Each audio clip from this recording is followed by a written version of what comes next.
জীবনের অন্য কোনো দিক নিয়ে বা ভালো কোনো দিক নিয়ে আলোচনা করার জন্য এবার আমি আহ্বান করছি শেখ হাসান জামিল হাফিজাহুল্লাহকে। বিসমিল্লাহির রহমানির রহিম। ইন্নাল হামদুলিল্লাহ নাহমাদুহু ওয়া নুসাল্লি আলা রাসূলিহিল কারীম, আম্মা বা'দ। আলহামদুলিল্লাহ, এই মুহূর্তে আসলে নিজেকে খুব ভাগ্যবান মনে হচ্ছে যে একজন মহান মানুষের জীবনের কিছু অংশ নিয়ে, যা তার আদর্শ হিসেবে অন্যদের জন্য অনুকরণীয় হতে পারে এমন কিছু বিষয় নিয়ে আলোচনা হচ্ছে। এমন এক বৈঠকে আমাকে আমন্ত্রণ জানানো হয়েছে, আমি আসতে পেরেছি, বসতে পেরেছি, কিছু কথা বলার সুযোগ দেওয়া হয়েছে। এই জন্য আয়োজকদেরকে ধন্যবাদ, মোবারকবাদ, আলহামদুলিল্লাহ।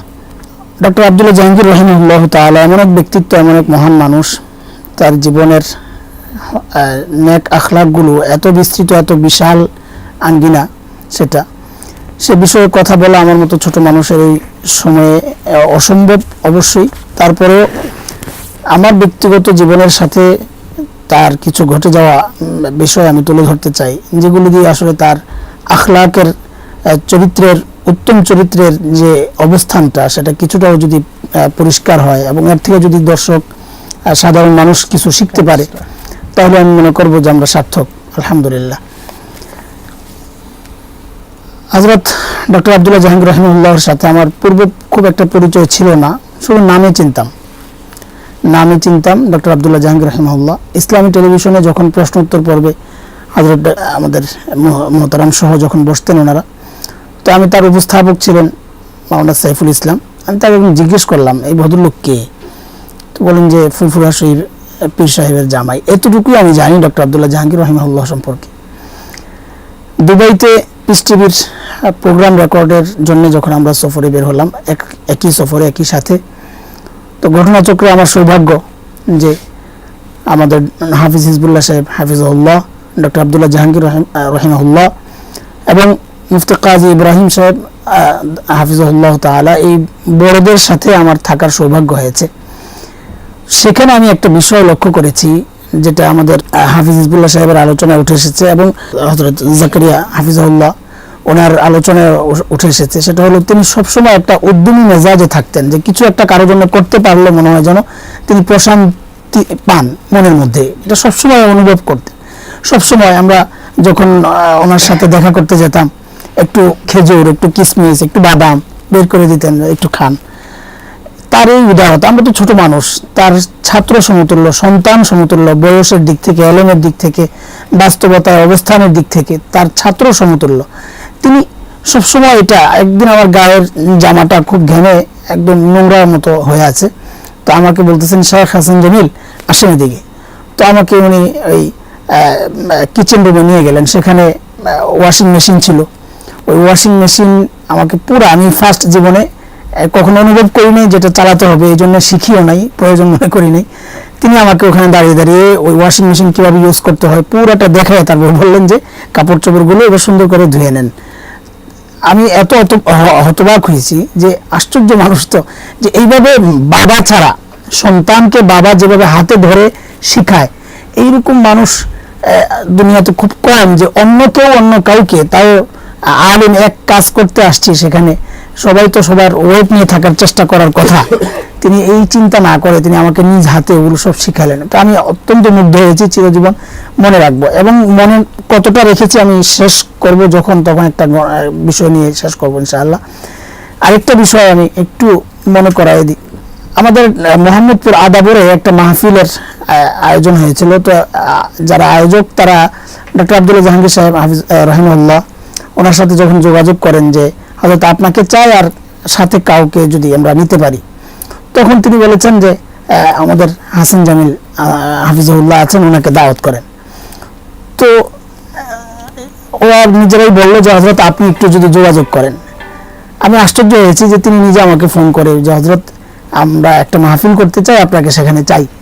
তেমন যে হযরত আপনি যখন হুকুম করবেন আমি চলে আসবো। আমি ওইভাবে, আমি নিজেকে এখনো তার ছাত্রের মতোই মনে করি, তখনই মনে করেছি যে হযরত আপনি আমাকে যখন ডাকবেন আমি চলে আসবো ইনশাআল্লাহ তাআলা, একটা ডেট আপনি দেন। উনি বলেন যে না, ডেট আপনি দিবেন। আমি মানে এত আশ্চর্য হয়েছি, আমি ছোট মানুষ, আমি ডেট দিব, সেই ডেট মতো ডক্টর আব্দুল্লাহ জাহাঙ্গীর রাহিমাহুল্লাহ তাআলা প্রোগ্রাম করবেন, সেটা আমার কল্পনায় ছিল না। তো আমি ডেটগুলো বের করে দেখলাম যে কিছু ডেট যেগুলো ফাঁক আছে, ওই ফাঁক মতো একটা ডেট আমি দিলাম। তো এই ডেটটা উনি গ্রহণ করলেন। তখন যতটা না আমি আশ্চর্যান্বিত হয়েছি, যেদিন এই প্রোগ্রামটা সেই দিন একসাথে হওয়ার পর আমি আরো বেশি আমার আশ্চর্যের বিষয় সামনে আসছে। সেটা হলো ওই দিন উনি তুরস্ক থেকে দেশে ফেরার ডেট। ব্যাপারটা মানে কত চমৎকার বিষয় যে ওই দিন উনি তুরস্ক থেকে, কত লং জার্নি, তুরস্ক থেকে তিনি তখন ঢাকা ফিরবেন ওই দিনই পড়েছে সেই ডেটটা। কিন্তু যেহেতু আমার সুবিধা, ওই ডেটে তিনি প্রকাশও করেন নাই যে ওই দিন তিনি তুরস্ক থেকে মাত্র ঢাকা পা রাখবেন। তিনি বলেছেন ঠিক আছে আলহামদুলিল্লাহ ওই দিনই হবে। আমি জানতাম না বিষয়টা, জানলে আমি অবশ্যই সেটা ওই ডেটটা দিতাম না। কিন্তু যেদিন প্রোগ্রাম সেদিন যখন উনি আলোচনা করতেছিলেন, আরেকটা বিষয় আরো চমৎকার, সেটা হলো আলোচনা কে কখন করবে। তখন উনি বলেছেন যে আমি আগে করব, মাওলানা আমাদের হাফেজ হাসান জামিল সাহেব উনি পরে করবেন, উনি ভালো আলোচনা করেন, মানুষ বেশি আসবে পরে, আমি যখন করব তখন মানুষ এত নাও থাকতে পারে, আমি আলোচনা করার পর যখন মানুষ লোকজন বসবে তখন তিনি আলোচনা করবেন। ইনি নিজে আমাকে প্রধান বক্তা বানিয়ে দিয়েছেন। আমি মানে ওই পোস্টারের নাম দেখে এবং তাদের যে ব্যানার ছিল, ব্যানারের নামগুলোর সেটিং দেখে আমি বললাম এটা কি করছেন, বলে স্যার বলেছে এইভাবে করতে, আমরা এইভাবে করেছি। একজন মানুষ কত মহান হইলে, তার অন্তরের উদারতা কত বিস্তৃত হইলে আমাদের মতো ছোটদেরকে এইভাবে আগায় দিতে পারে, এটা ডক্টর আব্দুল্লাহ জাহাঙ্গীর রহিমাহুল্লাহকে না দেখলে আমার এই পর্যায়ের অনুভূতি আসতো না কখনো।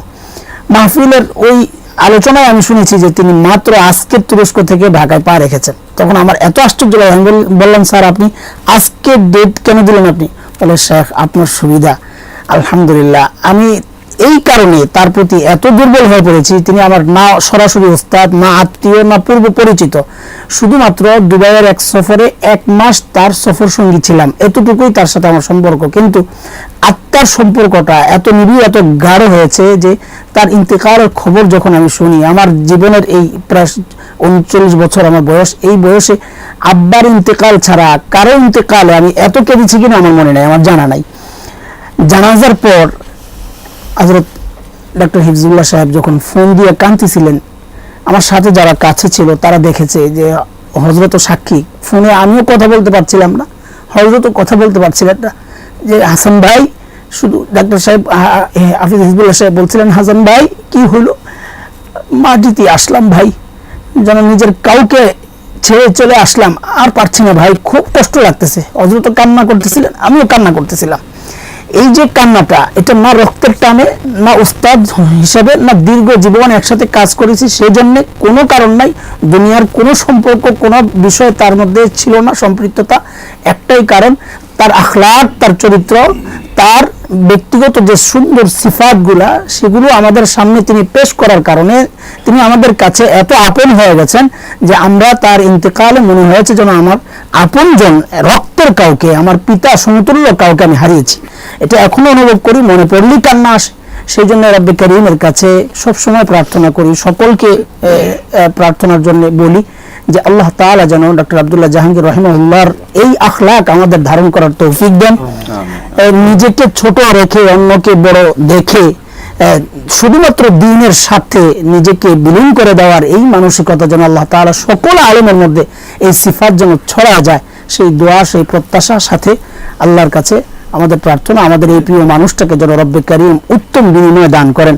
জীবনের ছোটখাটো কোনো ভুল ত্রুটি যদি থাকে সেগুলো যেন আল্লাহ তাআলা তাকে মাফ করে দেন এবং সমস্ত নেক আমলগুলো কবুল করে যেন তাকে উত্তম বান্দা, নেক বান্দাদের মধ্যে শামিল করে নেন। আমিন।